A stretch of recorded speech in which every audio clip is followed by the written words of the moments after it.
Michigan and Texas Tech on Thursday contains a ton of storylines. The top two defenses in college basketball. John Beilein and the Wolverines trying to continue its run back to the Final Four, and Chris Beard's Red Raiders working their way to their first ever.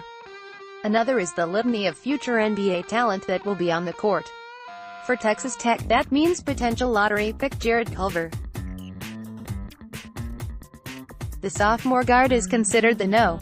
6 overall player per ESPN, number 11 per NBA Draftnet, and as high as number 3 by Sports Illustrated.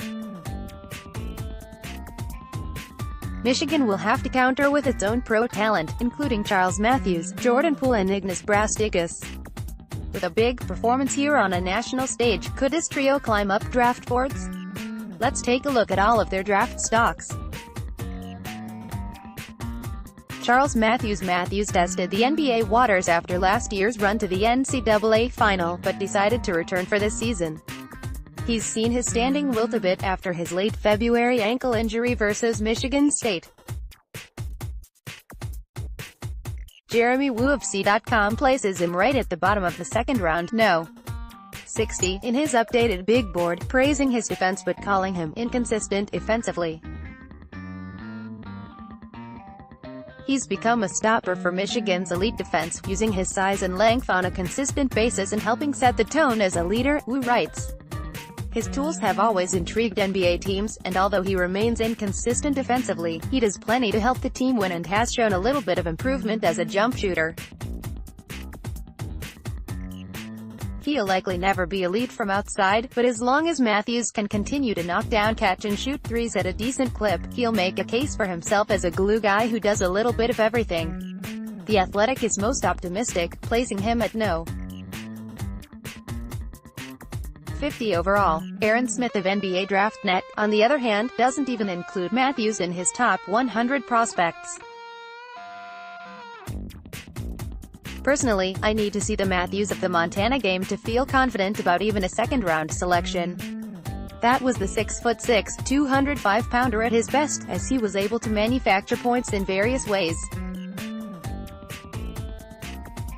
He's a sneakily good offensive rebounder for his lanky frame, as evidenced by his putback to score the game's first points. He moves well off the ball, whether that's in a half-court offense or in transition. When he's feeling it, he is able to drain mid-range jumper after mid-range jumper. He is incredibly springy, which means he is able to hit fadeaway jumpers in the post to help Michigan late in the shot clock. As I talked about earlier in the first game against Indiana, he's simply an elite defender. He punked a first-round hopeful in Hoosier guard Romeo Langford. That defensive prowess extended to the Florida game, as he helped hold the Gators to under 50 points and 0.8 points per possession. His offense slipped again, though, as he notched just 9 points and 7 boards. If he reverts to the player who scored in double figures in 5 of last year's 6 tournament games, his stock should rise. His defense needs to be paired with more consistent defense.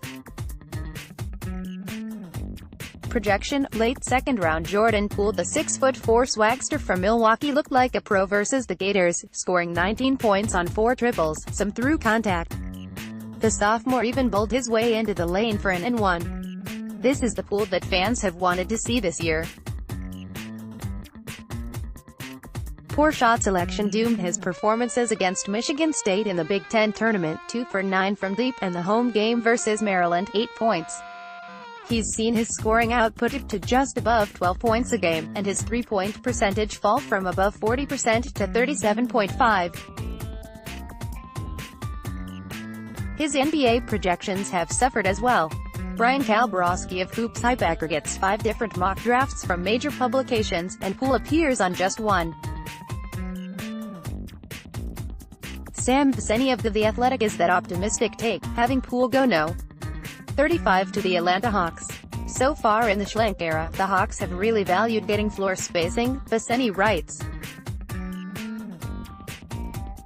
Poole is a terrific shooter who can create as a secondary ball handler out of pick and roll. He also has an innate understanding of spacing from having worked in Michigan's scheme. Defense is a real worry with Poole, but he has the look of an interesting backup scorer once he irons out his consistency. Eric Shaprio of Hoops does a good job showing Poole's defensive struggles, as the sophomore sometimes gets caught wildly out of position. ESPN has Poole just outside the second round as the No. 63 overall player, as well as the number 13 shooting guard. Right now, that's probably right.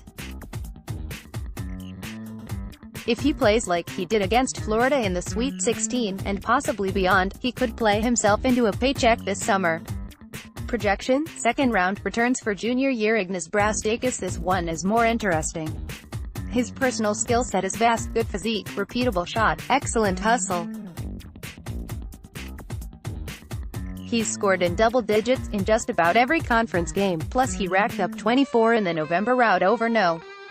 1 seed North Carolina. Bleacher Report called him a fringe first-round prospect back in early December.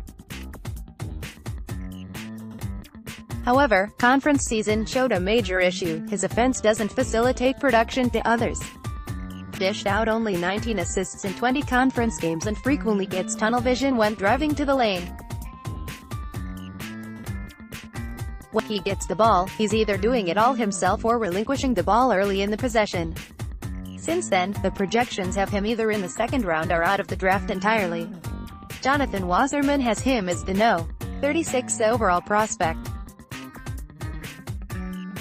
Averaging 18.0 points over Michigan's last 6 games, Wasserman writes, Brazdeikis is scoring and shooting with obvious confidence entering March Madness. As a ball handler shot maker, he's competitive and skilled with NBA size for a wing. But he isn't a great athlete and has totaled just 30 assists all season, despite playing 29.7 minutes per game. Who left him off his pre-tournament update. ESPN's draft board has him as the number 21 power forward and number 87 player overall. Aaron Smith's NBA Draftnet still pegs him as a second-round option as his No. 47 overall prospect. The disparity in opinion could mean that while not every team is ready to draft him, some scout may think similarly to the more optimistic takes and want to take him.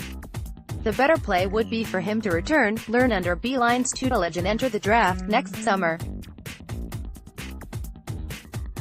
That would help him follow the path of former Wolverine first-rounders Nick Stauskas, Karis LeVert and Trey Burke. Iggy, wait that 1 year to make the real paper. Projection: returns for sophomore year.